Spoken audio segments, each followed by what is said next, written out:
오늘은 스룹바벨 성전의 건축과 완공까지 이르는 역사를 제3강과 4강 두 강에 걸쳐서 진행을 하겠습니다. 먼저 세 번째 강 제3강 스룹바벨 성전 건축과 방해. 이 부분은 1차 포로 귀환과 분리해서 생각을 할 수가 없죠. 그래서 1차 귀환과 성전 건축에 대한 역사가 기록되어 있는 것은 역대하 36장 22절부터 23절 그리고 스가랴서 6장까지 그 건축의 완성에 이르기까지 기록을 하고 있습니다. 먼저 교환을 보시면 첫 번째 성전 건축에 대한 선지자들의 예언과 성취를 보겠습니다. 먼저 이사야 선지자를 통해서는 하나님이 고레스를 예언하셨죠. 어떤 사람이 포로의 귀환과 성전 건축의 역사를 감당할 것인가, 이거에 대해서 하나님이 이사야 선지자의 입을 열어서 예언을 해주셨어요. 그래서 이사야 44장 28절 말씀 보시면은 고레스에 대하여는 이르기를 그는 나의 목자라 나의 모든 기쁨을 성취하리라 하며, 예루살렘에 대하여 이르기는 중건되리라 하며, 성전에 대하여는 이르기를 내 기초가 세움이 되리라 하는 자니라, 이렇게 기록을 하시면서 하나님이 이방 왕이지만은 바벨론을 쳐 부수고 나라를 세운 고레스, 그 고레스를 통해서 이스라엘을 다시 귀환시킬 것을 성경에 기록을 하고 있는 거죠. 그래서 고레스를 말씀하셨고 그가 할 일에 대해서 예루살렘의 중건, 성전의 재건, 근데 특히 딱 찍어서 말씀하시는 게 기초를 세움이 되리라 이렇게 말씀을 하고 있죠. 그래서 실질적으로 역사를 보면은 고레스 때에는 성전 지대만 놓여졌습니다. 그래서 잠시 멈추는 역사가 있었고 그 이후에 다리오 때 이제 완공이 되는 것을 이어받아서 진행을 하게 되는데, 아주 그 세밀한 부분까지도 하나님께서는 이사야 선지자를 통해서 예언을 하셨다는 거죠. 그리고 이사야 45장 1절부터 3절을 볼 때에도 나 여호와는 나의 기름 받은 고레스의 오른손을 잡고 열국으로 그 앞에 항복하게 하며, 그러니까 고레스를 세운 것도 하나님의 섭리인데 여기서 특별히 기름 부었다라고 말씀을 하고 있어요. 하나님이 기름을 부어주신 것은 사명을 얘기하죠. 보통 왕과 제사장과 선지자들이 하나님의 기름 부음을 받아서 그 역사를 감당하고 있는 것을 우리는 성경에서 많이 발견할 수 있습니다. 근데 이 고레스, 이방 왕에게 하나님이 기름을 부었다, 이 말은 고레스에게 하나님이 작정하신 뜻과 사명과 기대가 분명하다라는 것을 우리에게 알려주고 있습니다. 그리고 실제로 역대하 36장 23절을 보면은 바사왕 고레스가 말하는 게 나오죠. 하늘의 신 여호와께서 세상 만국으로 내게 주셨고 나를 명하여 유다 예루살렘의 전을 건축하라 했더니, 그래서 고레스가 분명히 하나님이 자기에게 무엇을 원하시는지 정확하게 알고 있다라는 것을 또 우리는 확인할 수가 있습니다. 그리고 에스라 1장 2절부터 3절 말씀을 보실 때에도 하늘의 신 여호와께서 세상 만국으로 내게 주셨고 나를 명하사 유다 예루살렘의 전을 건축하라 하셨다, 그러면서 이스라엘의 하나님은 참 신이시다 고백하고 있어요. 그래서 본인은 비록 이방 왕이지만 이 세계를 주재하는 그 신은 오로지 하나님밖에 없으시다. 그리고 그 하나님에 의해서 내가 왕이 되었고, 그렇기 때문에 나는 하나님이 세우신 이스라엘을 회복시킬 의무와 사명이 있다, 이렇게 인지하고 있는 것을 우리는 이사야 선지자 예언을 통해서 알 수 있는 것이죠. 그 다음에 예레미야 선지자를 통해서도 예언을 하셨는데, 예레미야 선지자를 통해서는 다 아시는 것처럼 포로 기한에 대해서 예언을 하셨죠. 포로 기한. 예레미야 25장 11절 12절 말씀 보시면은 70년 동안 바벨론 왕을 섬긴다 라고 말씀을 하고 있습니다.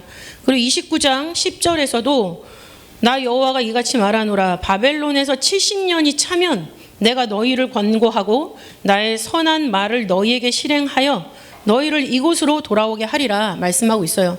하나님이 70년이라는 걸 작정하고 말씀하셨기 때문에 이루신다는 거죠. 이스라엘 상태가 어떠할지라도. 예레미야 선지자를 통해서는 포로 기한에 대한 예언을 해주셨고요. 그다음에 세 번째 다니엘 선지자는 그 바사국이나 그 이후에 나타나는 나라들과 동행하면서 역사를 하게 만드셨죠. 그래서 다니엘 선지자가 구체적으로 어떤 역사를 했는지 우리는 다니엘서를 통해서도 알 수 있지만, 다니엘 6장 28절을 보시면은 다니엘이 다리오 왕의 시대와 바사 사람 고레스 왕의 시대에 형통하였다라는 기록으로 어떤 역할을 했구나라는 것을 알 수 있습니다. 다리오 왕의 시대와 고레스 왕의 시대에 형통했다. 이 형통하다라는 것은 원어의 의미로 봤을 때 성공하다, 번영하다라는 뜻을 가지고 있어요. 그래서 다니엘은 계속 성공 가도를 달리고 있었다. 왜? 이 하나님의 구속 섭리의 역사를 그 이방 왕들에게 전달해야 되는 그런 사명, 그리고 그 자체가 그 포로로 살고 있는 이스라엘 사람들에게 어떤 희망과 기대를 줄 수도 있었겠죠.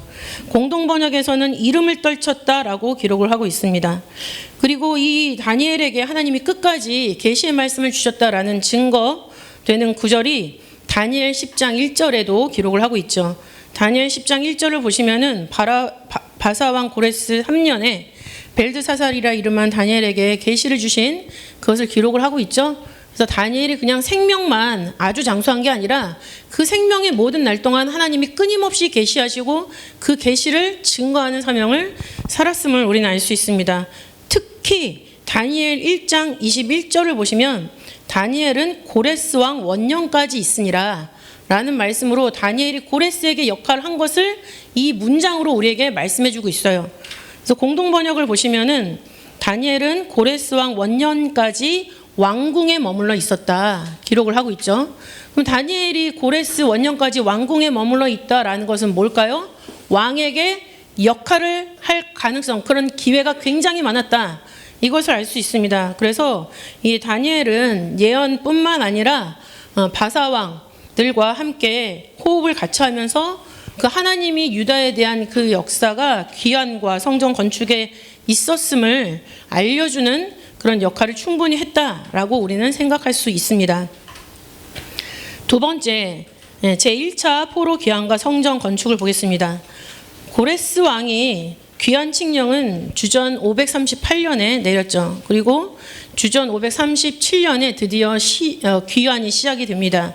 1차 귀환이 시작이 되는데 지도자는 스룹바벨 총독이고 대제사장 여호수아, 이 둘이 백성을 이끄는 사람들이 됐죠. 그래서 귀환자들의 규모를 보시면은 에스라 2장 2절 그리고 64절 65절 보실 때 49,897명이 귀환했습니다. 49,897명. 그 구절을 읽어보시면 온 회중의 합계는 42,360명이고요. 노비들도 7,337명이나 왔습니다. 그리고 노래하는 남녀 200명이 있었죠. 근데 이 기록을 느헤미야에서도 다시 한번 기록을 하거든요. 근데 느헤미야는 3차 귀환의 지도자잖아요. 그때 명단을 정리하면서 추가됐어요. 노래하는 사람들이 좀 명단이 추가가 된 부분이 있습니다. 그래서 1차 귀환자의 그 규모가 에스라에서는 69,897명으로 기록되어 있지만 느헤미야 7장 7절 그리고 66절부터 67절을 보시면은 노래하는 남녀가 45명이 추가가 되어서 그때 이제 기록된 총 인원수는 49,942명이 되겠습니다. 그리고 이때 사람만 온 것이 아니라 동물도 같이 왔어요. 동물들은 에스라 2장 66절부터 67절 그리고 느헤미야 7장 68절부터 69절에 기록이 돼 있죠. 총 8,136마리가 왔습니다. 8,136마리. 그래서 구체적으로 보면은 말, 노새, 약대, 나귀 이렇게 4종류에 대해서 기록되어 있거든요. 그거는 구절을 통해서 충분히 확인하실 수가 있습니다. 그리고 이제 귀환에 이어서 성전 건축이 시작된 해는 언제일까요? 주전 536년이죠. 근데 주전 536년에 성전 건축이 시작됐는데 그 전에 이루어진 일들이 있어요. 무엇을 준비했는가? 근데 이 준비한 모습은 저는 좀 스스로의 모습도 다시 한번 돌아보게 됐는데 우리가 무슨 일을 할 때 그 일 자체만 보고 거기를 향해서 돌진할 그런 일들이 있어요. 그러나 그게 아니라 그 전에 내가 사전에 내가 무엇을 준비해야 되는가 그런 것도 상당히 중요하구나라고 생각이 들었습니다. 먼저 성전 건축을 해야 되기 때문에 그 전에 뭐가 있어야 될까요? 성전 건축 헌금. 고레스가 빈손으로 보내지 않았어요. 그래서 고레스가 채워서 보낸 것들 내용을 보면 첫 번째로 하나님의 전 기명이 원위치 됐죠. 에스라 1장 7절부터 11절을 보시면 고레스 왕이 또 여호와의 전 기명을 꺼내니 옛적에 느부갓네살이 예루살렘에서 옮겨다가 자기 신들의 당에 두었던 것이다. 그러면서 이것을 금은 11절 보시면 금은 기명의 도합이 5,400이라 사로잡힌 자를 바벨론에서 예루살렘으로 데리고 올 때에 세스바살이 그 기명들을 다 가지고 왔더라 말씀하고 있죠.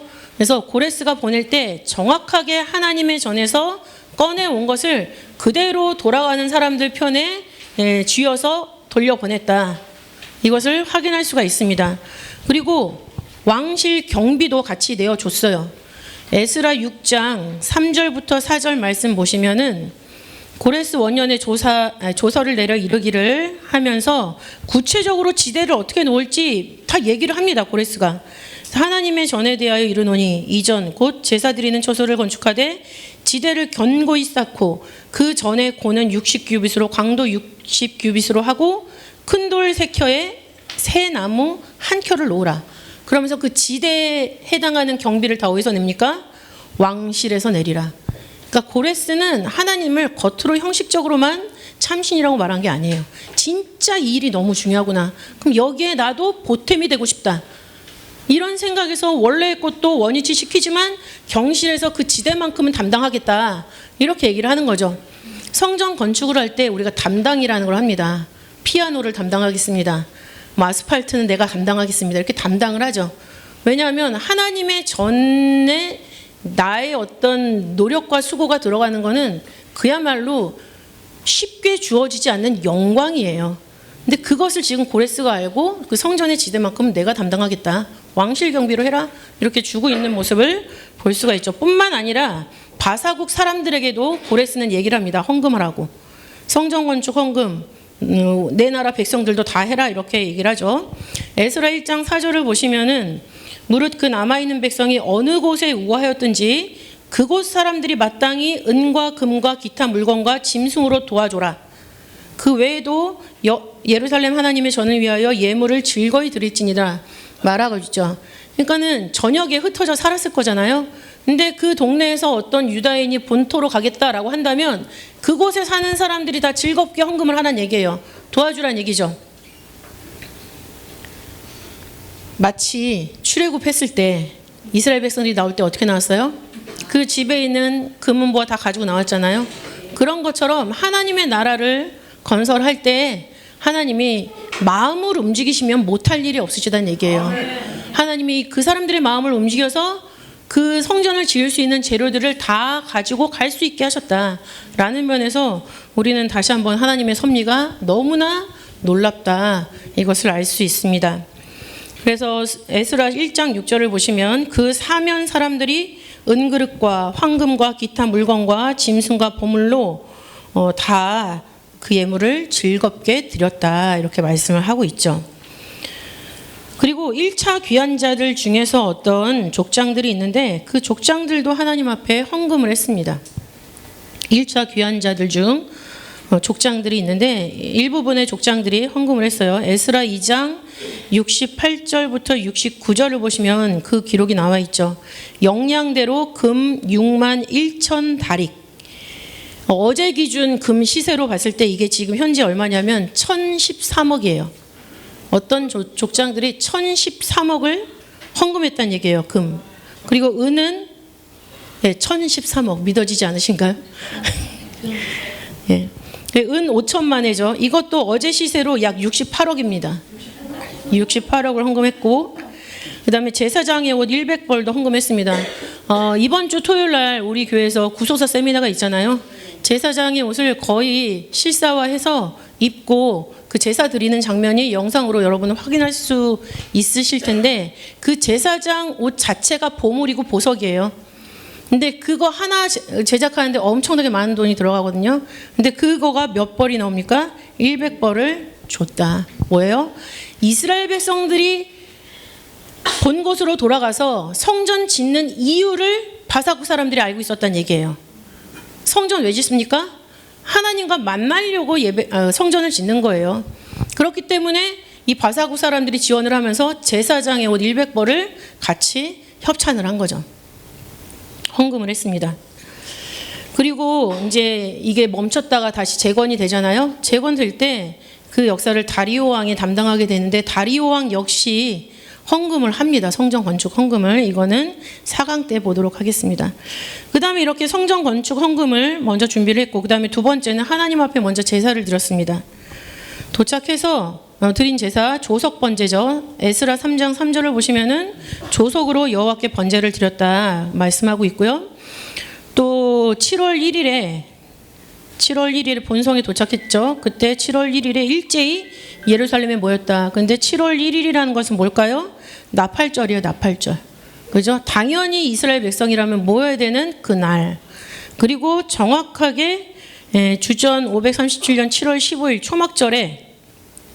초막절에 번제를 명수대로 날마다 드렸다. 이것을 에스라 3장 4절에 기록을 하고 있죠. 이런 준비가 된 다음에 이런 준비, 성전 건축할 그런 물질적인 준비도 되고 마음의 준비도 되고 그 다음에 이제 성전 건축이 시작이 되는 거죠. 에스라 3장 8절을 보시면 예루살렘 하나님의 전에 이른 지 2년 2월에 스왈디엘의 아들 스룹바벨, 그 다음에 예수아 해서 제사장들, 레위 사람들과 돌아온 사람들이 역사를 시작하고 기록을 하고 있죠. 역사를 시작하고 그리고 이 역사를 쭉 진행을 하면서 3장 12절을 보시면 이 전 지대 노임을 보고 대성통곡하며 여러 사람은 기뻐하며 즐거이 부르니. 그래서 2월에 작업을 시작해서 고레스가 준 왕실의 경비로 전 지대를 정확하게 놓은 것을 확인할 수 있습니다. 모든 것이 도리에 돌아나 첨노이지 않고 무너졌던 것은 예수님 때죠.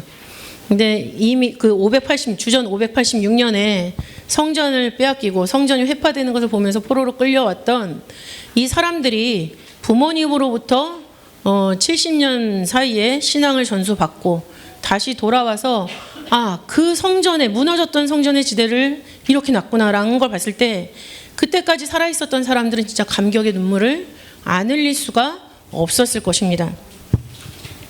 그래서 이렇게 시작이 됐는데 여기서 이제 일이 진짜 되는 걸 보니까 방해하는 사람들이 나타나죠. 그래서 성전 건축 방해와 멈춤에 대한 이야기를 해보도록 하겠습니다. 유다와 베냐민의 대적들이 있었어요. 유다와 베냐민의 대적들이 그 땅에 있었는데 그 사람들이 이제 유다 백성들이 돌아와서 성전 건축을 하니까는 찾아와서 하는 얘기들이 있어요. 에스라 4장 1절부터 2절에 기록을 하고 있죠. 거기 보시면 유다와 베냐민의 대적이 사로잡혔던 자의 자손이 이스라엘 하나님 여호와를 위하여 전을 건축한다함을 듣고 스룹바벨과 족장들에게 나와 이르되 우리로 너희와 함께 건축하게 하라. 우리도 너희같이 너희 하나님을 구하노라.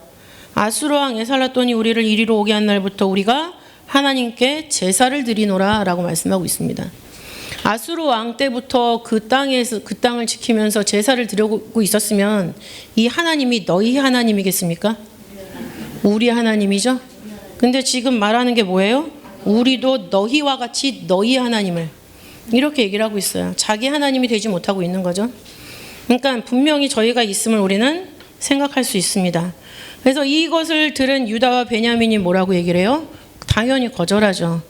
그래서 4장 3절을 보시면은 거절을 합니다. 근데 거절할 때 말을 하는 거 보면 너희는 우리와 상관이 없다. 하나님의 전을 건축하는데 너희는 우리와 상관이 없다. 말하면서 바사왕 고레스가 우리에게 명하신 대로 우리가 이스라엘 하나님 여호와를 위하여 홀로 건축하리라 이렇게 얘기를 하고 있죠. 이 문장에서 문제가 뭘까요? 이 문장에 문제가 있습니다. 어떤 문제가 있을까요? 하나님만이 아시는 진짜. 하나님이 명령하셨다라고 얘기를 해야 되는 거죠. 하나님이 고레스의 마음을 움직여서 고레스가 헌금까지 줘가지고 우리가 지금 이렇게 전지대를 놨다. 그죠? 하나님이 먼저가 빠졌습니다. 먼저 하나님이어야 되는데 그거 싹 빼고 바사왕 고레스가 우리에게 명하신 대로 이렇게만 얘기를 하고 있죠. 그죠? 막 일을 하다 보니까 일의 주체가 하나님인 것을 잊어버리고 있는 이스라엘 백성들의 모습도 우리가 생각을 해볼 수가 있습니다. 그리고 우리 이스라엘 하나님 여호와를 위하여 홀로 건축하리라 라고 말하고 있는데 그래서 홀로라는 뜻은 단어는 야하드라는 히브리어예요. 야하드는 부사로 사용됐을 때 일심으로 라는 뜻을 가지고 있죠. 일심으로. 이 야하드라는 단어가 사용된 용례를 우리는 창세기 22장에서도 살펴볼 수가 있어요. 아브라함이 이삭을 바치려고 모리아 산을 올라갈 때 함께 동행하더니라고 기록하고 있잖아요. 거기서 사용된 함께가 야하드라는 단어예요. 아브라함과 이삭이 일심동체가 돼서 올라갔다. 이 얘기인데 지금 그 야하드 일심으로 우리가 포로에서 돌아와가지고 우리는 일심으로 해서 하나님을 위해서 전을 건축할 거야 이렇게 얘기를 하고 있는 거죠. 그런데 여기에 어떤 저희를 가지고 섞여 사는 무리처럼 들어온 너네들은 같이 할 수가 없다라고 딱 선을 확실하게 그은 겁니다. 그러니까 이제 무슨 일이 벌어지겠어요? 엄청나게 방해하기 시작하죠. 방해하는 역사, 에스라 4장 4절부터 6절에 기록을 하고 있죠.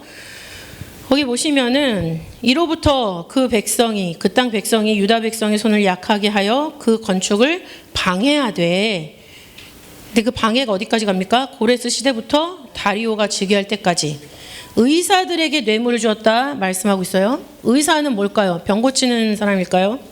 아니죠. 조언자, 모사. 원어를 보면은 야츠라는 단어인데 야츠의 뜻이 충고하다라는 뜻이 있고 조언자, 모사. 그래서 뭔가 그 상의하고 의논하고 조언을 받을 수 있는 상대들, 그 당시에는 의사라고 불렀던 모양입니다. 그래서 그 사람들에게 뇌물을 줘가지고 그 경영을 저희했다. 저희하다라는 단어 파라르라는 히브리어입니다. 파라르라는 단어인데 깨뜨리다, 망치다, 위반하다. 깨뜨리다, 망치다, 위반하다. 그러니까 성전 건축을 못하게 뭔가 자꾸만 어그러뜨리는 거죠. 상징적으로는 이 파라르라는 단어가 좌절시키다라는 뜻도 있어요. 그러니까 계속 방해하면서 그 성전 건축을 하는 사람들의 마음을 다 꺾어 놓는 거죠. 꺾어 놓다 보니까는 어떻게 돼요? 이제 점점 일이 안 되는 방향으로 가는 거죠. 꺾어졌다는 것 자체가 하나님이 명하신 일이라는 것을 끝까지 굳게 잡고 있지 못했다라는 것도 우리는 생각할 수가 있습니다. 그래서 글을 올려서 유다와 예루살렘 거민들을 아하수에로에게 고소했어요. 그리고 그 고소를 듣다 보니까는 아닥사스다가 그 고소만 듣고 성전 건축하지 말라라고 얘기를 하죠. 그래서 그 조서가 에스라 4장 17절부터 21절을 보시면은 제일 마지막 부분에 그 사람들로 역사를 그치게 하여 그 성을 건축지 못하게 하고 내가 다시 조서 내리기를 기다리라. 그러니까는 내가 다른 조서 내리기 전까지는 무조건 금지야. 성전 건축 금지. 이거를 아닥사스다가 조서를 아하수에로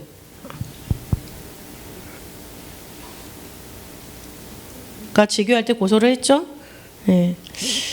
거기 성경에 제가 지금 이게 오탄지 뭔지 모르겠는데 성경을 이따 쉬는 시간에 읽어보겠습니다. 어쨌든 그 고소가 접수돼서 나온 조서가 성전 건축을 멈춰라 이거죠. 그리고 이제 진짜 성전 건축 역사가 멈춰서 에스라 4장 23절 24절을 보면은 다리오 제2년 주전 520년까지 성전을 못 짓고 있었어요. 36년에 성전 건축을 시작을 했는데 20년까지 16년 동안 성전 건축이 멈췄다라는 거죠. 그러면 여기에서 우리가 발견할 수 있는 하나님의 구속 경륜은 과연 무엇인가 생각을 해봐야 되겠죠. 스룹바벨 성전 건축과 방해에 나타난 하나님의 구속 경륜을 살펴보도록 하겠습니다. 먼저 첫 번째, 고레스를 들어 역사하신 하나님의 구속 경륜이죠. 고레스. 이 땅 하나님을 원래 알고 있었던 사람 중에서 제일 잘 믿는 사람이 아니라 이방 사람의 왕. 왜냐하면 이방에 끌려가 있는 사람을 구출해 줄 사람은 이방의 왕, 하나님이 세우신 왕인 거죠. 그래서 아까 읽어드렸던 역대하 36장 22절 말씀 보시면은 바사왕 고레스의 마음을 감동시키셨다라는 기록이 있어요. 바사왕 고레스의 마음을 하나님이 감동시키셨습니다. 근데 감동시키다라는 단어는 우르라는 단어인데 그 뜻이 뭐냐면 지배하다, 자극하다, 선동하다라는 뜻이 있어요. 그러니까 고레스의 마음을 하나님이 자극하고 그래서 이스라엘 백성들을 향해서 뭔가 해주고 싶은 마음을 막 들게 하고 막 그걸 빨리 할 수 있게 자극하셨다는 얘기죠. 근데 그런 것처럼 하나님이 고레스만 자극하신 게 아닙니다. 사실 고레스만 자극하신 게 아니라 그렇게 왕이 아무리 칙령을 내려도 돌아갈 사람이 없으면 성전 건축을 할 수가 없는 거잖아요. 근데 하나님이 동시에 그 이스라엘 사람들 마음속에서도, 유다 사람들 마음속에서도 돌아가고 싶다, 성전을 건축하고 싶다, 이 마음을 막 일깨워 주셨어요. 어디를 보시냐면 에스라 1장 5절에 기록을 하고 있는데요.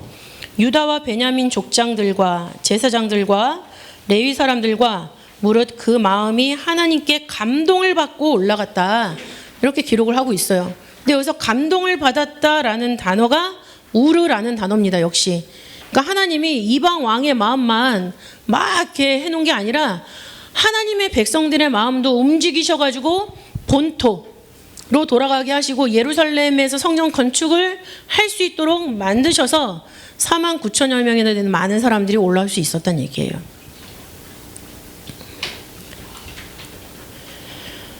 그러면서 고레스를 선택하셨을 때 고레스에게 하나님을 증명하시죠. 스스로 고레스에게 스스로 증명하시는 하나님의 모습을 우리는 이사야 45장 1절부터 8절에서 발견할 수가 있습니다. 이사야 45장 1절부터 8절 말씀을 보시면 나 여호와는 나의 기름받은 고레스의 오른손을 잡고 열국으로 그 앞에 항복하게 하며, 이렇게 말씀을 하고 있죠. 하나님이 고레스를 세우신 것은 뭐냐면 바벨론을 끝장내기 위해서 고레스를 세우셨다는 거죠. 바벨론이 계속되고 있었으면 귀환은 일어나지 않아요. 그죠? 왜냐하면 바벨론의 느부갓네살 얼마나 많이 하나님의 그 역사를 체험했습니까? 그리고 심지어 하나님을 영생하시는 자라고도 표현을 했어요. 그럼에도 불구하고 포로에서 돌려보내지 않은 거죠. 그러니까 그 바벨론에서 70년이 딱 맞췄을 때 바벨론의 소임은 다 된 거예요. 그래서 하나님이 바벨론을 패하시고 이제 고레스를 세우신 거죠. 그 역사를 여기서 이렇게 기록을 하고 있어요. 열왕의 허리를 풀며 성문을 그 앞에 열어서 닫지 못하게 하리라 하면서 그 고레스 앞에 항복하고 있는 그런 모습들 기록을 하고 있고요. 그 뒤에 4절을 보시면 내가 나의 종 야곱 나의 택한 이스라엘을 위하여 너를 지명하여 불렀나니, 그러니까 고레스 왕 세운 거가 너 좋으라고 너 왕 세운 게 아니라 사실은 내 백성 때문에 너를 왕으로 세운 거야. 이거 하나님이 말씀해 주셨다는 거예요. 그리고 너는 나를 알지 못했을지라도 나는 너에게 칭호를 줬다. 그러니까 고레스가 하나님 보시기에 이쁜 짓, 뭐 하나님 믿으려고 하려고 노력하는 짓 이런 거 안 했다는 얘기예요. 너는 몰랐지만 나는 너를 선택해서 우리 백성을 구원하는데 너를 쓸 거다, 이렇게 하나님이 얘기하시고 칭호를 줬다, 왕으로 삼아 주었다는 얘기죠. 그리고 띠를 동일 것이다. 여기에도 너는 나를 알지 못하였을지라도. 그러니까 우리가 하나님의 역사, 또 교회를 심호하실 때 여러 가지 역사가 있지만 하나님이 이루실 역사는 하나님만 아시겠죠. 그래서 우리가 볼 때는 내 눈앞에 이 해법이 보이지 않고 어떻게 갈 바를 알지 못할 때 기도하면 하나님이 그 역사 속에서 예비하신 사람들이 있는 거예요. 그게 교인이든 아니면 밖에 이방인이든 아니면 그 제3자 누구든 예비하셔서 그 사람이 그 시기에 하나님의 뜻을 할 수 있게, 역할을 할 수 있게 만들어 준다는 거죠. 그 역사가 성경에만 기록되어 있는 것이 아니라 지금도 이루어지고 있고 앞으로도 하나님 나라 완성될 때까지 이루어진다라는 것을 믿으시기 바랍니다. 그 믿음을 가지고 하나님이 설명하셨을 때 그 믿음을 고레스가 그대로 받았죠. 그래서 하나님을 참신으로 고백합니다. 아까 우리 함께 읽었죠? 에스라 1장 3절을 보시면 이스라엘의 하나님은 참신이시라, 이렇게 고레스가 고백을 하고 있습니다. 그래서 고레스를 어떤 식으로 서술을 하냐면 하나님의 모략을 이룰 사람으로 얘기를 하고 있습니다. 이사야 46장 11절에 기록을 하고 있죠. 내가 동방에서 독수리를 부르며 먼 나라에서 나의 모략을 이룰 사람을 부를 것이다. 근데 이 모략을 이룰 사람이 누구예요? 고레스. 그리고 고레스를 수식하는 말, 하나님의 기쁨을 성취하는 사람입니다. 하나님의 기쁨을 성취하는 사람. 이사야 44장 28절 말씀 보시면은 고레스에 대하여 이르기를 그는 나의 목자라 나의 모든 기쁨을 성취하리라, 이렇게 얘기를 하고 있죠. 그래서 고레스는 하나님께 기쁨을 드린 사람이에요. 하나님께 기쁨을 드린 사람. 너무 부럽죠. 그 다음에 전 지대를 놓은 사람. 내 기초가 세움이 되리라. 이렇게 역시 똑같은 이사야 44장 28절에 기록을 하고 있죠. 전 지대를 놓은 사람이다. 그래서 고레스는 확실하게 성전에 자기 이름을 새겨놨습니다. 전 지대. 그 기초 위에 성전이 이제 건축이 되어지는 거죠.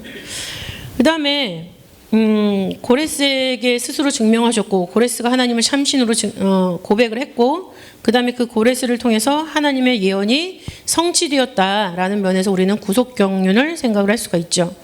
예레미야 29장 10절을 보시면, 예레미야 29장 10절 보시면, 나 여호와가 이같이 말하노라. 바벨론에서 70년이 차면 내가 너희를 권고하고 나의 선한 말을 너희에게 실행하여 너희를 이곳으로 돌아오게 하리라 라고 말씀하셨어요. 근데 그 예언의 말씀을 고레스가 성취시켰죠. 그래서 역대하 36장 22절부터 23절을 보면은 그 성취한 것이 기록되어 있습니다.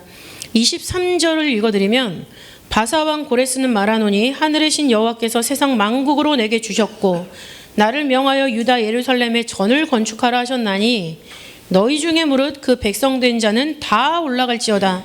너희 하나님 여호와께서 함께 하시기를 원하노라. 그래서 하나님이 하신 말씀을 그대로 성취시켜드리는 고레스를 볼 수 있다는 거예요. 그래서 고레스를 움직여서 이렇게 일을 이루시는 하나님의 섭리는 그 누구도 생각해낼 수 없는 섭리죠. 세상의 지혜를 뛰어넘는 하나님의 지혜가 이 땅에 그대로 나타났고 그대로 실현되고 있는 것을 우리는 확인하고 할 수 있습니다. 두 번째 구속 경륜은 어떤 경륜을 생각할 수 있느냐? 이것은 사람이 한 일이 아니라 고레스가 한 일이라는 거죠. 그래서 하나님이 이루시는 하나님의 경영이다, 이겁니다. 좀 전에 읽었던 이사야 46장 11절 말미를 보면, 내가 말하였은즉 정령 이룰 것이요 경영하였은즉 정령 행하리라 말씀하셨어요. 이 부분을 공동 번역에서는 나는 한 번 말한 것은 이루고야 만다, 계획을 세운 것은 그대로 하고야 만다, 이렇게 말씀하고 있어요. 관건은 뭐냐? 내가 힘을 빼고, 내 몸에 힘을 빼고, 내 생각을 내려놓고, 내 계획을 내려놓고 하나님이 내 마음에 말씀하시는 그 세미한 음성에 귀를 기울여서 그렇게 하느냐? 그 선택을 해가는 사람은 고레스 같은 사용을 당할 수가 있는 거죠. 왜요? 하나님이 말씀하신 건 분명히 이루시고야 말기 때문에.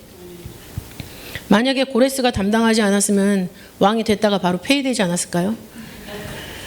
예레미야 29장 10절, 29장 10절에도 하나님이 하신 선한 말씀을 우리에게 실행하겠다 분명히 말씀을 하셨죠. 어떻게 그렇게 하십니까? 마음을 감동시켜서. 마음을 감동시켜서. 마음은 그릇이에요. 우리가 보통 영혼육이 있다라고 했을 때 혼에 해당하는 부분이 마음이죠. 그러니까 그 마음 안에 하나님의 영을 담고 있으면은 정상적인 마음이죠. 근데 그 마음이라는 그릇에 하나님의 영을 담지 않고 다른 것을 담았어요. 그럼 그릇도 더러워지고 제정신이 아닌 거예요. 그러면 하나님의 일을 제대로 감당할 수가 없죠. 근데 그 마음을 하나님이 감동시켰다라는 건 뭐냐면, 그 마음에 하나님의 영이 담겨져서 그대로 실천할 수 있다는 얘기예요. 영혼육이 제대로 가동되고 있는 사람인 거죠. 그래서 하나님의 감동하심이 우리에게 임하시면 우리가 그 힘을 가지고 우리가 담당하고 있는 교회도 담당할 수 있고, 또 맡고 있는 모든 사명도 넉넉히 감당하실 줄 믿습니다.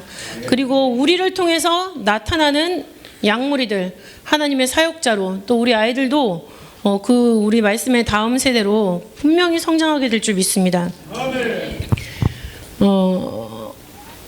예레미야 33장 2절을 보시면 하나님이 당신에 대해서 이렇게 얘기를 하십니다.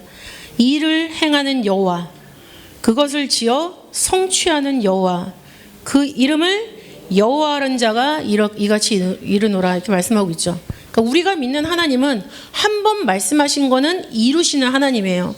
그러니까 우리 귀에 하나님 말씀을 담고 그 말씀대로 살면 우리 각자도 그릇의 안과 밖이 표리부동한 사람이 아니라 완전히 영혼육이 하나가 돼서 안과 겉이 똑같은 사람, 딱 누르면 앞뒤로 말씀이 나오는 사람, 그런 사람이 되는 거죠. 내 말씀을 머리에 채우고 마음에 채우고 내 손발로 움직일 때 일을 지어 성취하시는 하나님이 바로 나를 통해서 일하신다라는 것을 믿으시기 바라겠습니다. 자, 1강 제가 말을 되게 빨리 해가지고 빨리 끝났는데요. 좋아해 주셔서 감사합니다. 기도하고, 일단 기도하면서 마치겠습니다. 사랑이 많으신 아버지 하나님 감사드립니다. 이렇게 스룹바벨 성전 건축의 과정을 저희들 찾아봤습니다. 아버지, 이것이 단지 그 오래전에 있었던 역사적인 일을 우리가 복습하는 것이 아니라 우리 각자가 성전일 때 아버지, 내가 묶여 있었던 죄의 포로가 되어 있었던 거기로부터 해방되어서 하나님의 성전을 건축해야 되는 자임을 다시 한번 깨달을 수 있도록 도와주시옵소서. 또한 하나님의 성전을 준비할 때 아버지, 우리의 모든 마음도 깨끗하게 비워내야 되지만 하나님의 성전을 위해서 우리 각자가 예배드릴 수 있는 그런 모습으로 준비되어야 됨을 또한 다시 한번 생각하게 하여 주시옵소서. 그래서 우리 각자가 하나님이 원하시는 성전이 되었을 때 아버지, 그 성전에 하나님 임재하여 주셔서 함께 하시는, 영원히 함께 하시는 그 말씀의 놀라운 역사, 아버지, 그것을 우리에게 나타내 주시옵소서. 또한 그 과정에서 하나님께서 원하시는 사명이 있을진데 그것을 넉넉히 감당하고야만은 이 자리에 모인 우리 모두가 될 수 있도록 축복하여 주시옵소서. 아버지께 영광 돌려드리오며 사랑이 많으신 예수님 이름으로 감사하게 돌려옵나이다. 아멘. 감사합니다. 다음 강의는 40분, 저 뒤에 있는 시계로 40분에 시작을 하겠습니다. 감사합니다. 네, 할렐루야!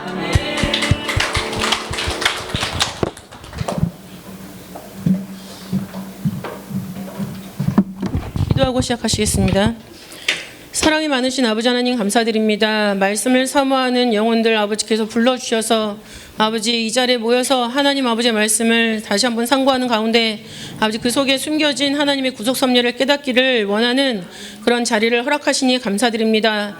아버지 하나님, 시간이 있어서 이 자리에 온 것이 아니라 아버지께서 불러서 오신 그것을 생각할 수 있도록 붙잡아 주시고 성경을 기록하신 성령 하나님께서 이 자리에 모인 우리 모두에게 아버지 역사해 주심으로 말미암아 하나님의 아버지 말씀을 나누고 깨닫고 또한 우리의 삶 가운데 실천하는 그런 모든 역사로 나타날 수 있도록 아버지께서 인도하시고 도와주시옵소서. 모든 시간에 아버지께서 임재하시고 역사하심을 믿고 감사드리며 사랑이 많으신 예수님 이름으로 감사하게 돌려옵나이다. 아멘. 안녕하세요. 저는 평강제일교회에서 심호하고 있는 이영수 전도사라고 합니다. 저는 요셉성교회를 담당하고 있습니다. 요셉성교회는 35세부터 39세에 해당하는 청장년이 구성이 되어 있거든요. 그들과 함께 호흡을 하고 있고 또 밖에 나가시면 교제가 있을 텐데 어린이구역 성교회도 담당을 하고 있습니다. 어린이구역 성교회는 0세부터 소년부, 초등학교 학생들까지 아우르는 그런 교육 교재를 만들고 있는데요. 저희가 교육하는 대상은 실질적으로는 아이들이지만은 그 중계로 저희 기관에서 교육을 하는 대상은 학부모입니다. 그래서 학부모들을 구속사 말씀을 잘 가르쳐서 그 말씀을 학부모가 자기 자녀에게, 부모가 자기 자녀에게 가르치게 하는 그런 일을 감당하고 있습니다. 그래서 저희들이 만든 교재는 1권부터 9권까지 나와 있고 어른들이 보시기에는 교사용 교재를 구입하셔서 쭉 읽으시면 새신자들에게도 좋고 그 다음에 성경에 있는 스토리를 그냥 아무 생각 없이 한번 잔잔하게 읽어보고 싶다라고 하셨을 때도 상당히 유용한 교재입니다. 제가 담당하고 있는 기관이라 사심을 좀 채워봤습니다. 자, 오늘은 스룹바벨 성전의 건축과 완공까지 이르는 역사를 제3강과 4강 두 강에 걸쳐서 진행을 하겠습니다.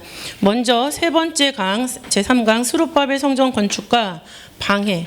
이 부분은 1차 포로 귀환과 분리해서 생각을 할 수가 없죠.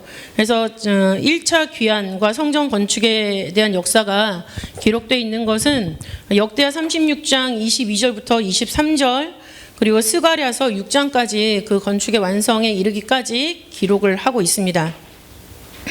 먼저 교환을 보시면 첫 번째 성전 건축에 대한 선지자들의 예언과 성취를 보겠습니다. 먼저 이사야 선지자를 통해서는 하나님이 고레스를 예언하셨죠. 어떤 사람이 포로의 귀환과 성전 건축의 역사를 감당할 것인가, 이거에 대해서 하나님이 이사야 선지자의 입을 열어서 예언을 해주셨어요.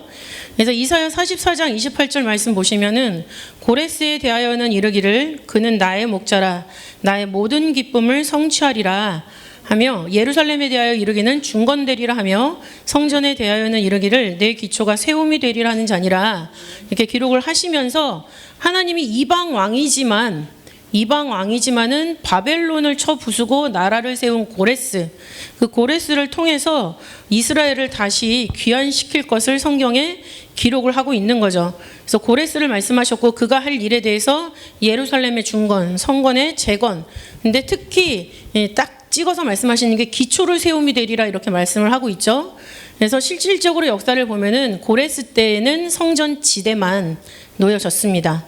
그래서 잠시 멈추는 역사가 있었고 그 이후에 다리오 때 이제 완공이 되는 것을 이어받아서 진행을 하게 되는데 아주 그 세밀한 부분까지도 하나님께서는 이사야 선지자를 통해서 예언을 하셨다는 거죠. 그리고 이사야 45장 1절부터 3절을 볼 때에도 나 여호와는 나의 기름 받은 고레스의 오른손을 잡고 열국으로 그 앞에 항복하게 하며, 그러니까 고레스를 세운 것도 하나님의 섭리인데 여기서 특별히 기름 부었다라고 말씀을 하고 있어요. 하나님이 기름을 부어주신 것은 사명을 얘기하죠. 보통 왕과 제사장과 선지자들이 하나님의 기름 부음을 받아서 그 역사를 감당하고 있는 것을 우리는 성경에서 많이 발견할 수 있습니다. 근데 이 고레스, 이방 왕에게 하나님이 기름을 부었다. 이 말은 고레스에게 하나님이 작정하신 뜻과 사명과 기대가 분명하다라는 것을 우리에게 알려주고 있습니다. 그리고 실제로 역대하 36장 23절, 역대하 36장 23절을 보면은 바사왕 고레스가 말하는 게 나오죠.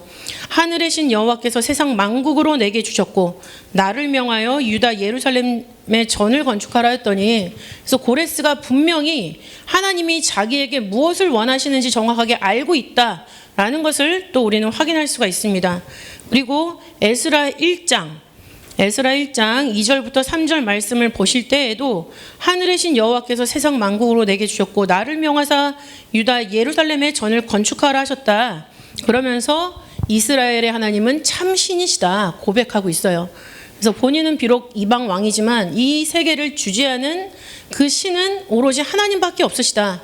그리고 그 하나님에 의해서 내가 왕이 되었고 그렇기 때문에 나는 하나님이 세우신 이스라엘을 회복시킬 의무와 사명이 있다. 이렇게 인지하고 있는 것을 우리는 이사야 선지자 예언을 통해서 알 수 있는 것이죠.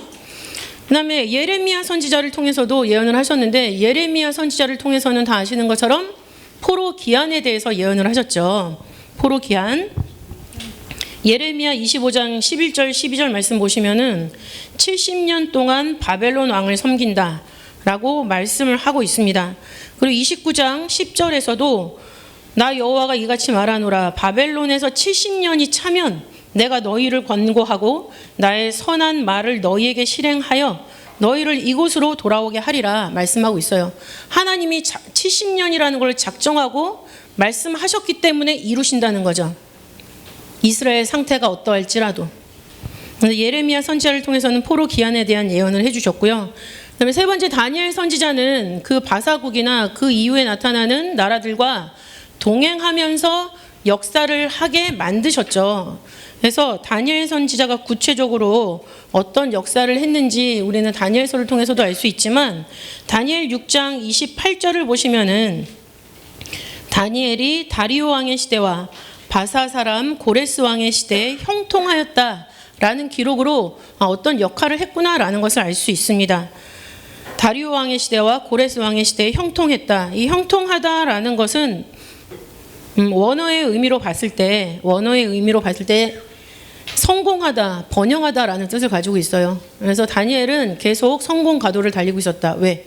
이 하나님의 구속 섭리의 역사를 그 이방 왕들에게 전달해야 되는 그런 사명, 그리고 그 자체가 그 포로로 살고 있는 이스라엘 사람들에게 어떤 희망과 기대를 줄 수도 있었겠죠. 공동 번역에서는 이름을 떨쳤다라고 기록을 하고 있습니다. 그리고 이 다니엘에게 하나님이 끝까지 계시의 말씀을 주셨다라는 증거 되는 구절이 다니엘 10장 1절에도 기록을 하고 있죠. 다니엘 10장 1절을 보시면은 바사왕 고레스 3년에 벨드사살이라 이름한 다니엘에게 계시를 주신 그것을 기록을 하고 있죠. 그래서 다니엘이 그냥 생명만 아주 장수한 게 아니라 그 생명의 모든 날 동안 하나님이 끊임없이 계시하시고 그 계시를 증거하는 사명을 살았음을 우리는 알 수 있습니다. 특히 다니엘 1장 21절을 보시면 다니엘은 고레스 왕 원년까지 있으니라 라는 말씀으로 다니엘이 고레스에게 역할을 한 것을 이 문장으로 우리에게 말씀해 주고 있어요. 그래서 공동 번역을 보시면은 다니엘은 고레스 왕 원년까지 왕궁에 머물러 있었다 기록을 하고 있죠. 그럼 다니엘이 고레스 원년까지 왕궁에 머물러 있다라는 것은 뭘까요? 왕에게 역할을 할 가능성, 그런 기회가 굉장히 많았다. 이것을 알 수 있습니다. 그래서 이 다니엘은 예언뿐만 아니라 바사왕들과 함께 호흡을 같이 하면서 그 하나님이 유다에 대한 그 역사가 귀환과 성전 건축에 있었음을 알려주는 그런 역할을 충분히 했다라고 우리는 생각할 수 있습니다. 두 번째, 제1차 포로 귀환과 성전 건축을 보겠습니다. 고레스 왕이 귀환 칙령은 주전 538년에 내렸죠. 그리고 주전 537년에 드디어 귀환이 시작이 됩니다. 1차 귀환이 시작이 되는데 지도자는 스룹바벨 총독이고 대제사장 여호수아, 이 둘이 백성을 이끄는 사람들이 됐죠. 그래서 귀환자들의 규모를 보시면은 에스라 2장 2절 그리고 64절 65절 보실 때 49,897명이 귀환했습니다. 49,897명. 그 구절을 읽어보시면 온 회중의 합계는 42,360명이고요. 노비들도 7,337명이나 왔습니다. 그리고 노래하는 남녀 200명이 있었죠. 근데 이 기록을 느헤미야에서도 다시 한번 기록을 하거든요. 근데 느헤미야는 3차 귀환의 지도자잖아요. 그때 명단을 정리하면서 추가됐어요. 노래하는 사람들이 좀 명단이 추가가 된 부분이 있습니다. 그래서 1차 귀환자의 그 규모가 에스라에서는 69,897명으로 기록되어 있지만 느헤미야 7장 7절 그리고 66절부터 67절을 보시면은 노래하는 남녀가 45명이 추가가 되어서 그때 이제 기록된 총 인원수는 49,942명이 되겠습니다. 그리고 이때 사람만 온 것이 아니라 동물도 같이 왔어요. 동물들은 에스라 2장 66절부터 67절 그리고 느헤미야 7장 68절부터 69절에 기록이 돼 있죠. 총 8,136마리가 왔습니다. 8,136마리. 그래서 구체적으로 보면은 말, 노새, 약대, 나귀 이렇게 4종류에 대해서 기록되어 있거든요. 그거는 구절을 통해서 충분히 확인하실 수가 있습니다. 그리고 이제 귀환에 이어서 성전 건축이 시작된 해는 언제일까요? 주전 536년이죠. 근데 주전 536년에 성전 건축이 시작됐는데 그 전에 이루어진 일들이 있어요. 무엇을 준비했는가? 근데 이 준비한 모습은 저는 좀 스스로의 모습도 다시 한번 돌아보게 됐는데 우리가 무슨 일을 할 때 그 일 자체만 보고 거기를 향해서 돌진할 그런 일들이 있어요. 그러나 그게 아니라 그 전에 내가 사전에 내가 무엇을 준비해야 되는가 그런 것도 상당히 중요하구나라고 생각이 들었습니다. 먼저 성전 건축을 해야 되기 때문에 그 전에 뭐가 있어야 될까요? 성전 건축 헌금. 고레스가 빈손으로 보내지 않았어요. 그래서 고레스가 채워서 보낸 것들 내용을 보면 첫 번째로 하나님의 전 기명이 원위치 됐죠. 에스라 1장 7절부터 11절을 보시면 고레스 왕이 또 여호와의 전 기명을 꺼내니 옛적에 느부갓네살이 예루살렘에서 옮겨다가 자기 신들의 당에 두었던 것이다. 그러면서 이것을 금은 11절 보시면 금은 기명의 도합이 5,400이라 사로잡힌 자를 바벨론에서 예루살렘으로 데리고 올 때에 세스바살이 그 기명들을 다 가지고 왔더라 말씀하고 있죠. 그래서 고레스가 보낼 때 정확하게 하나님의 전에서 꺼내온 것을 그대로 돌아가는 사람들 편에 쥐어서 돌려보냈다. 이것을 확인할 수가 있습니다. 그리고 왕실 경비도 같이 내어줬어요. 에스라 6장 3절부터 4절 말씀 보시면은 고레스 원년에 조서를 내려 이르기를 하면서 구체적으로 지대를 어떻게 놓을지 다 얘기를 합니다. 고레스가 하나님의 전에 대하여 이르노니 이전 곧 제사 드리는 처소를 건축하되 지대를 견고히 쌓고 그 전에 고는 60규빗으로 광도 60규빗으로 하고 큰 돌 3켜에 새 나무 1켜를 놓으라. 그러면서 그 지대에 해당하는 경비를 다 어디서 냅니까? 왕실에서 내리라. 그러니까 고레스는 하나님을 겉으로 형식적으로만 참신이라고 말한 게 아니에요. 진짜 이 일이 너무 중요하구나. 그럼 여기에 나도 보탬이 되고 싶다. 이런 생각에서 원래의 것도 원위치 시키지만 경실에서 그 지대만큼은 담당하겠다. 이렇게 얘기를 하는 거죠. 성전 건축을 할 때 우리가 담당이라는 걸 합니다. 피아노를 담당하겠습니다. 뭐 아스팔트는 내가 담당하겠습니다. 이렇게 담당을 하죠. 왜냐하면 하나님의 전에 나의 어떤 노력과 수고가 들어가는 거는 그야말로 쉽게 주어지지 않는 영광이에요. 근데 그것을 지금 고레스가 알고 그 성전의 지대만큼 내가 담당하겠다. 왕실 경비로 해라. 이렇게 주고 있는 모습을 볼 수가 있죠. 뿐만 아니라 바사국 사람들에게도 고레스는 얘기를 합니다. 헌금하라고. 성전 건축 헌금, 내 나라 백성들도 다 해라. 이렇게 얘기를 하죠. 에스라 1장 4절을 보시면은 무릇 그 남아있는 백성이 어느 곳에 우하였든지 그곳 사람들이 마땅히 은과 금과 기타 물건과 짐승으로 도와줘라. 그 외에도 예루살렘 하나님의 전을 위하여 예물을 즐거이 드릴지니라 말하고 있죠. 그러니까는 전역에 흩어져 살았을 거잖아요. 근데 그 동네에서 어떤 유다인이 본토로 가겠다라고 한다면 그곳에 사는 사람들이 다 즐겁게 헌금을 하라는 얘기예요. 도와주라는 얘기죠. 마치 출애굽했을 때 이스라엘 백성들이 나올 때 어떻게 나왔어요? 그 집에 있는 금은보화 다 가지고 나왔잖아요. 그런 것처럼 하나님의 나라를 건설할 때 하나님이 마음을 움직이시면 못할 일이 없으시다는 얘기예요. 하나님이 그 사람들의 마음을 움직여서 그 성전을 지을 수 있는 재료들을 다 가지고 갈 수 있게 하셨다라는 면에서 우리는 다시 한번 하나님의 섭리가 너무나 놀랍다, 이것을 알 수 있습니다. 그래서 에스라 1장 6절을 보시면 그 사면 사람들이 은그릇과 황금과 기타 물건과 짐승과 보물로 다 그 예물을 즐겁게 드렸다, 이렇게 말씀을 하고 있죠. 그리고 1차 귀환자들 중에서 어떤 족장들이 있는데 그 족장들도 하나님 앞에 헌금을 했습니다.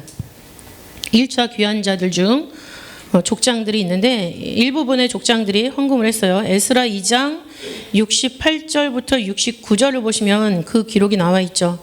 영양대로 금 6만 1천 다릭. 어제 기준 금 시세로 봤을 때 이게 지금 현재 얼마냐면 1013억이에요. 어떤 족장들이 1013억을 헌금했다는 얘기예요. 금. 그리고 은은 1013억. 믿어지지 않으신가요? 예. 은 5천만 회죠. 이것도 어제 시세로 약 68억입니다. 68억을 헌금했고, 그 다음에 제사장의 옷 100벌도 헌금했습니다. 이번 주 토요일 날 우리 교회에서 구소사 세미나가 있잖아요.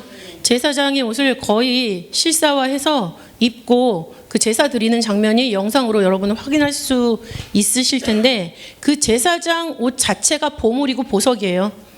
근데 그거 하나 제작하는데 엄청나게 많은 돈이 들어가거든요. 근데 그거가 몇 벌이 나옵니까? 100벌을 줬다. 뭐예요? 이스라엘 백성들이 본 곳으로 돌아가서 성전 짓는 이유를 바사국 사람들이 알고 있었다는 얘기예요. 성전 왜 짓습니까? 하나님과 만나려고 성전을 짓는 거예요. 그렇기 때문에 이 바사국 사람들이 지원을 하면서 제사장의 옷 100벌을 같이 협찬을 한 거죠. 헌금을 했습니다. 그리고 이제 이게 멈췄다가 다시 재건이 되잖아요. 재건될 때 그 역사를 다리오 왕이 담당하게 되는데 다리오 왕 역시 헌금을 합니다. 성전 건축 헌금을. 이거는 4강 때 보도록 하겠습니다. 그 다음에 이렇게 성전 건축 헌금을 먼저 준비를 했고, 그 다음에 두 번째는 하나님 앞에 먼저 제사를 드렸습니다. 도착해서 드린 제사 조석 번제죠. 에스라 3장 3절을 보시면은 조석으로 여호와께 번제를 드렸다 말씀하고 있고요. 또 7월 1일에 본성에 도착했죠. 그때 7월 1일에 일제히 예루살렘에 모였다. 근데 7월 1일이라는 것은 뭘까요? 나팔절이에요. 나팔절. 그죠? 당연히 이스라엘 백성이라면 모여야 되는 그 날. 그리고 정확하게 주전 537년 7월 15일 초막절에 번제를 명수대로 날마다 드렸다. 이것을 에스라 3장 4절에 기록을 하고 있죠. 이런 준비가 된 다음에 이런 준비, 성전 건축할 그런 물질적인 준비도 되고 마음의 준비도 되고 그 다음에 이제 성전 건축이 시작이 되는 거죠. 에스라 3장 8절을 보시면 예루살렘 하나님의 전에 이른 지 2년 2월에 스왈디엘의 아들 스룹바벨, 그 다음에 예수아 해서 제사장들, 레위 사람들과 돌아온 사람들이 역사를 시작하고 기록을 하고 있죠. 역사를 시작하고 그리고 이 역사를 쭉 진행을 하면서 3장 12절을 보시면 이 전 지대 노임을 보고 대성통곡하며 여러 사람은 기뻐하며 즐거이 부르니. 그래서 2월에 작업을 시작해서 고레스가 준 왕실의 경비로 전 지대를 정확하게 놓은 것을 확인할 수 있습니다. 모든 것이 도리에 돌아나 첨노이지 않고 무너졌던 것은 예수님 때죠. 근데 이미 그 주전 586년에 성전을 빼앗기고 성전이 회파되는 것을 보면서 포로로 끌려왔던 이 사람들이 부모님으로부터 70년 사이에 신앙을 전수받고 다시 돌아와서 그 성전에 무너졌던 성전의 지대를 이렇게 놨구나라는 걸 봤을 때 그때까지 살아있었던 사람들은 진짜 감격의 눈물을 안 흘릴 수가 없었을 것입니다. 그래서 이렇게 시작이 됐는데 여기서 이제 일이 진짜 되는 걸 보니까 방해하는 사람들이 나타나죠. 그래서 성전 건축 방해와 멈춤에 대한 이야기를 해보도록 하겠습니다. 유다와 베냐민의 대적들이 있었어요.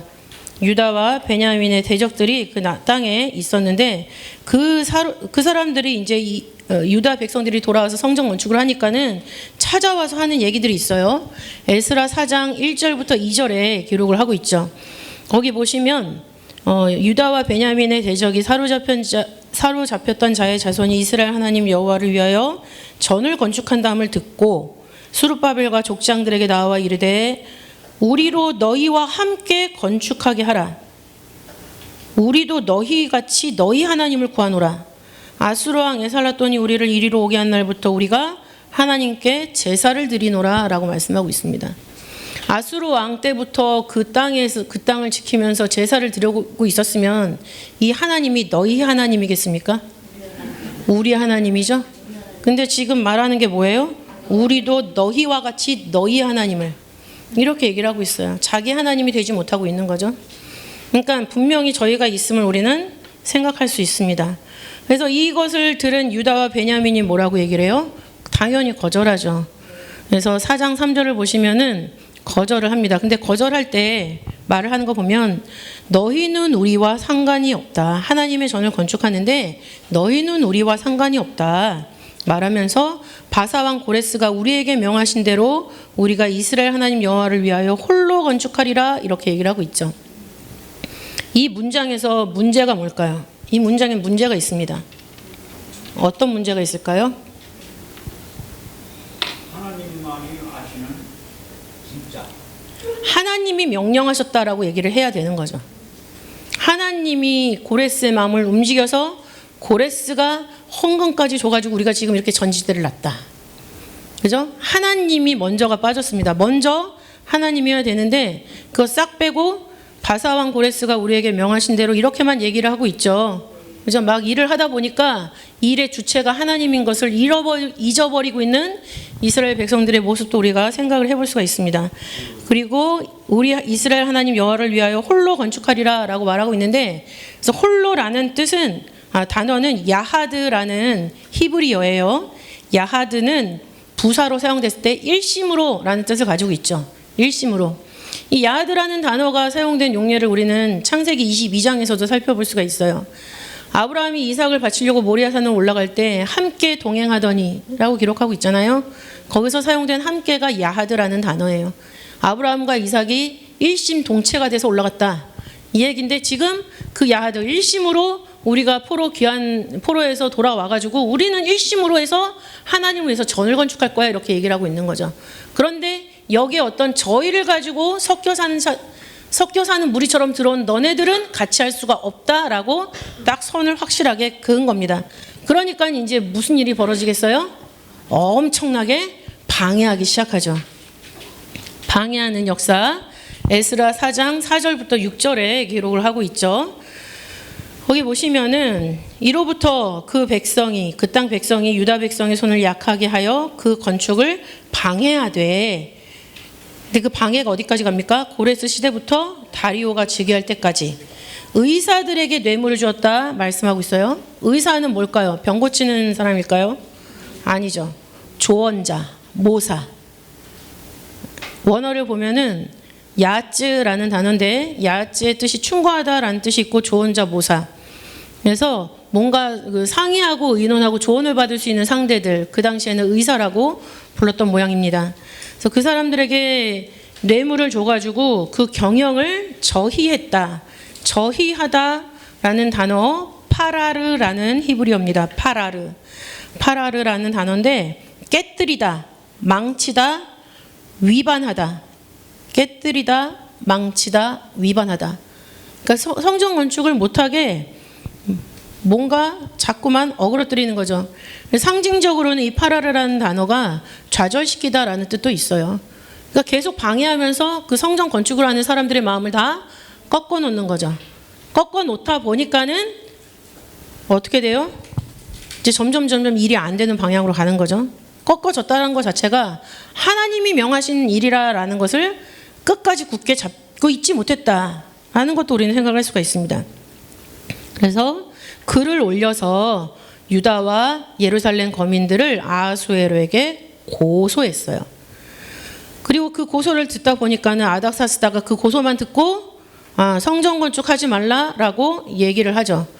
그래서 그 조서가 에스라 4장 17절부터 21절을 보시면은 제일 마지막 부분에 그 사람들로 역사를 그치게 하여 그 성을 건축지 못하게 하고 내가 다시 조서 내리기를 기다리라.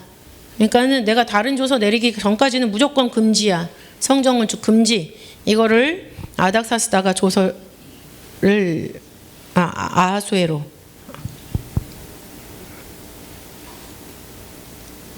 가 즉위할 때 고소를 했죠. 네. 거기 성경에 제가 지금 이게 오탄지 뭔지 모르겠는데 성경을 이따 쉬는 시간에 읽어보겠습니다. 어쨌든 그 고소가 접수돼서 나온 조서가 성전 건축을 멈춰라 이거죠. 그리고 이제 진짜 성전 건축 역사가 멈춰서 에스라 4장 23절 24절을 보면은 다리오 제2년 주전 520년까지 성전을 못 짓고 있었어요. 36년에 성전 건축을 시작을 했는데 20년까지 16년 동안 성전 건축이 멈췄다라는 거죠.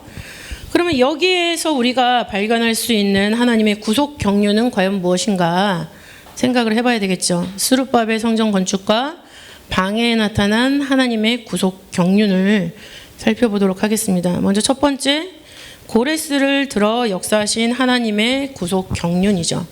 고레스. 이 땅 하나님을 원래 알고 있었던 사람 중에서 제일 잘 믿는 사람이 아니라 이방 사람의 왕. 왜냐하면 이방에 끌려가 있는 사람을 구출해 줄 사람은 이방의 왕, 하나님이 세우신 왕인 거죠. 그래서 아까 읽어드렸던 역대하 36장 22절 말씀 보시면은 바사왕 고레스의 마음을 감동시키셨다라는 기록이 있어요.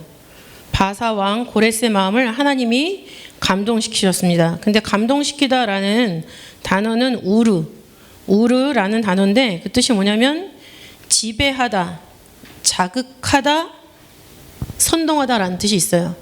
그러니까 고레스의 마음을 하나님이 자극하고 그래서 이스라엘 백성들을 향해서 뭔가 해주고 싶은 마음을 막 들게 하고 막 그걸 빨리 할 수 있게 자극하셨다는 얘기죠. 근데 그런 것처럼 하나님이 고레스만 자극하신 게 아닙니다. 사실 고레스만 자극하신 게 아니라 그렇게 왕이 아무리 칙령을 내려도 돌아갈 사람이 없으면 성전 건축을 할 수가 없는 거잖아요. 근데 하나님이 동시에 그 이스라엘 사람들 마음속에서도 유다 사람들 마음속에서도 돌아가고 싶다. 성전을 건축하고 싶다. 이 마음을 막 일깨워 주셨어요. 어디를 보시냐면 에스라 1장 5절에 기록을 하고 있는데요. 유다와 베냐민 족장들과 제사장들과 레위 사람들과 무릇 그 마음이 하나님께 감동을 받고 올라갔다. 이렇게 기록을 하고 있어요. 근데 여기서 감동을 받았다라는 단어가 우르라는 단어입니다. 역시. 그러니까 하나님이 이방 왕의 마음만 막 이렇게 해놓은 게 아니라 하나님의 백성들의 마음도 움직이셔가지고 본토로 돌아가게 하시고 예루살렘에서 성전 건축을 할 수 있도록 만드셔서 4만 9천여 명이나 되는 많은 사람들이 올라올 수 있었다는 얘기예요.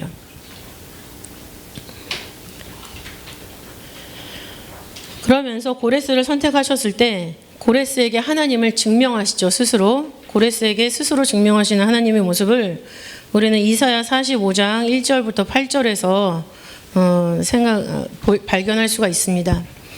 이사야 45장 1절부터 8절 말씀을 보시면 나 여호와는 나의 기름받은 고레스의 오른손을 잡고 열국으로 그 앞에 항복하게 하며 이렇게 말씀을 하고 있죠. 하나님이 고레스를 세우신 것은 뭐냐면 바벨론을 끝장내기 위해서 고레스를 세우셨다는 거죠. 바벨론이 계속되고 있었으면 귀환은 일어나지 않아요. 그죠? 왜냐하면 바벨론의 느부갓네살 얼마나 많이 하나님의 그 역사를 체험했습니까? 그리고 심지어 하나님을 영생하시는 자라고도 표현을 했어요.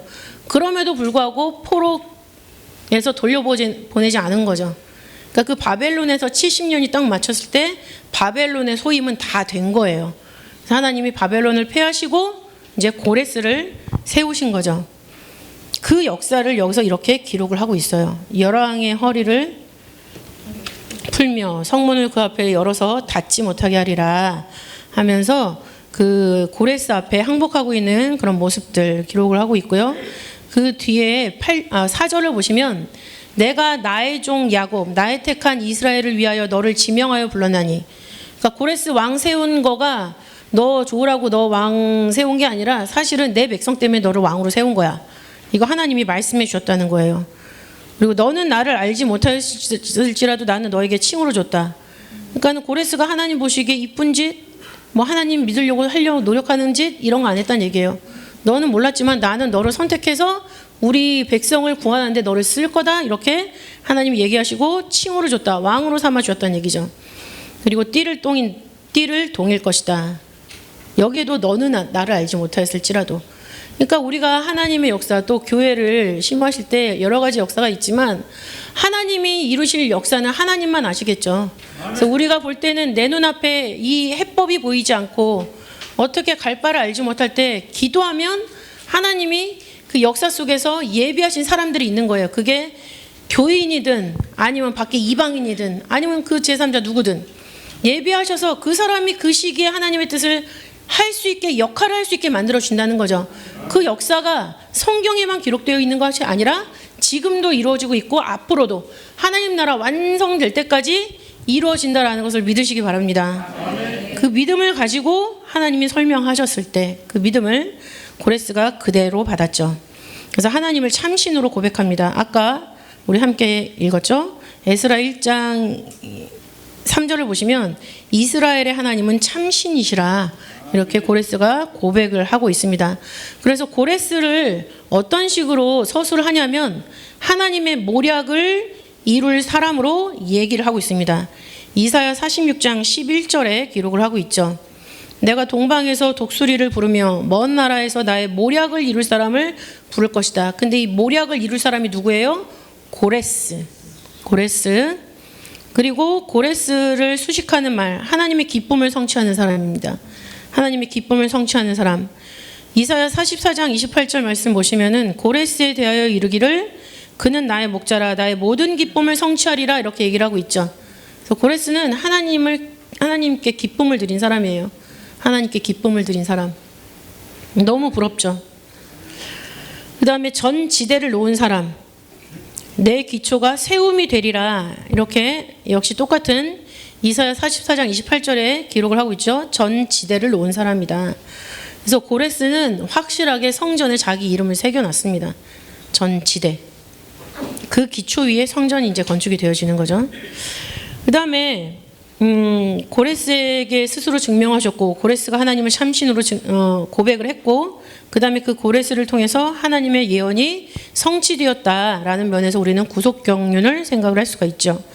예레미야 29장 10절을 보시면 예레미야 29장 10절 보시면 나 여호와가 이같이 말하노라 바벨론에서 70년이 차면 내가 너희를 권고하고 나의 선한 말을 너희에게 실행하여 너희를 이곳으로 돌아오게 하리라 라고 말씀하셨어요.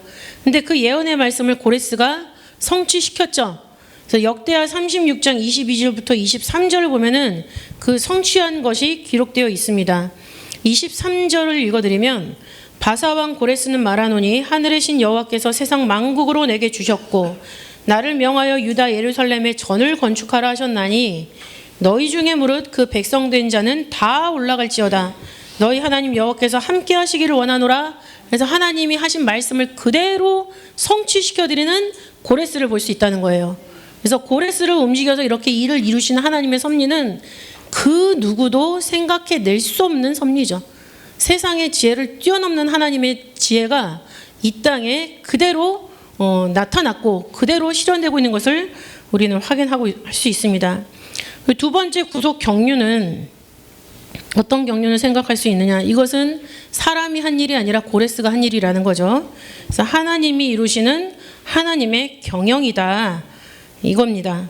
좀 전에 읽었던 이사야 46장 11절 말미를 보면 내가 말하였은즉 정령 이룰 것이요 경영하였은즉 정령 행하리라 말씀하셨어요. 이 부분을 공동 번역에서는 나는 한 번 말한 것은 이루고야 만다. 계획을 세운 것은 그대로 하고야 만다. 이렇게 말씀하고 있어요.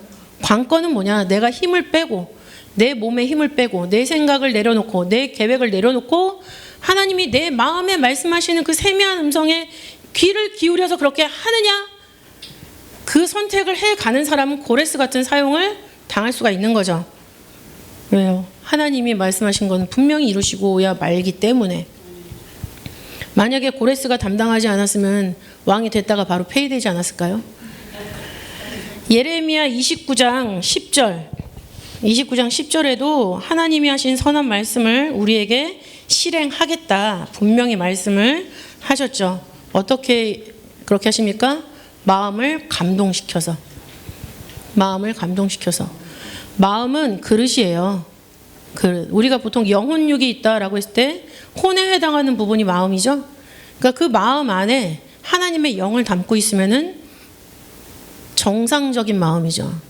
근데 그 마음이라는 그릇에 하나님의 영을 담지 않고 다른 것을 담았어요. 그럼 그릇도 더러워지고 제정신이 아닌 거예요. 그러면 하나님의 일을 제대로 감당할 수가 없죠. 근데 그 마음을 하나님이 감동시켰다라는 건 뭐냐면 그 마음에 하나님의 영이 담겨져서 그대로 실천할 수 있다는 얘기예요. 영혼육이 제대로 가동되고 있는 사람인 거죠. 그래서 하나님의 감동하심이 우리에게 임하시면 우리가 그 힘을 가지고 우리가 담당하고 있는 교회도 담당할 수 있고 또 맡고 있는 모든 사명도 넉넉히 감당하실 줄 믿습니다. 그리고 우리를 통해서 나타나는 양무리들, 하나님의 사역자로 또 우리 아이들도 우리 말씀의 다음 세대로 분명히 성장하게 될 줄 믿습니다. 예레미야 33장 2절을 보시면 하나님이 당신에 대해서 이렇게 얘기를 하십니다. 일을 행하는 여호와, 그것을 지어 성취하는 여호와, 그 이름을 여호와라는 자가 이같이 이르노라 이렇게 말씀하고 있죠. 그러니까 우리가 믿는 하나님은 한 번 말씀하신 거는 이루시는 하나님이에요.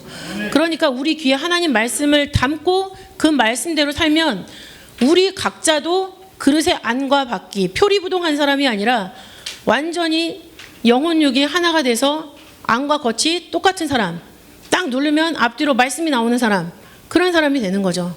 내 말씀을 머리에 채우고 마음에 채우고 내 손발로 움직일 때 일을 지어 성취하시는 하나님이 바로 나를 통해서 일하신다라는 것을 믿으시기 바라겠습니다. 자, 1강 제가 말을 되게 빨리 해가지고 빨리 끝났는데요. 좋아해 주셔서 감사합니다. 기도하고 일단 기도하면서 마치겠습니다. 사랑이 많으신 아버지 하나님 감사드립니다. 이렇게 스룹바벨 성전 건축의 과정을 저희들 찾아봤습니다. 아버지, 이것이 단지 그 오래전에 있었던 역사적인 일을 우리가 복습하는 것이 아니라 우리 각자가 성전일 때 아버지, 내가 묶여 있었던 죄의 포로가 되어 있었던 거기로부터 해방되어서 하나님의 성전을 건축해야 되는 자임을 다시 한번 깨달을 수 있도록 도와주시옵소서. 또한 하나님의 성전을 준비할 때 아버지, 우리의 모든 마음도 깨끗하게 비워내야 되지만 하나님의 성전을 위해서 우리 각자가 예배드릴 수 있는 그런 모습으로 준비되어야 됨을 또한 다시 한번 생각하게 하여 주시옵소서. 그래서 우리 각자가 하나님이 원하시는 성전이 되었을 때 아버지, 그 성전에 하나님 임재하여 주셔서 함께 하시는, 영원히 함께 하시는 그 말씀의 놀라운 역사, 아버지, 그것을 우리에게 나타내 주시옵소서. 또한 그 과정에서 하나님께서 원하시는 사명이 있을진데 그것을 넉넉히 감당하고야만은 이 자리에 모인 우리 모두가 될 수 있도록 축복하여 주시옵소서. 아버지께 영광 돌려드리오며 사랑이 많으신 예수님 이름으로 감사하게 돌려옵나이다. 아멘. 감사합니다. 다음 강의는 40분. 저 뒤에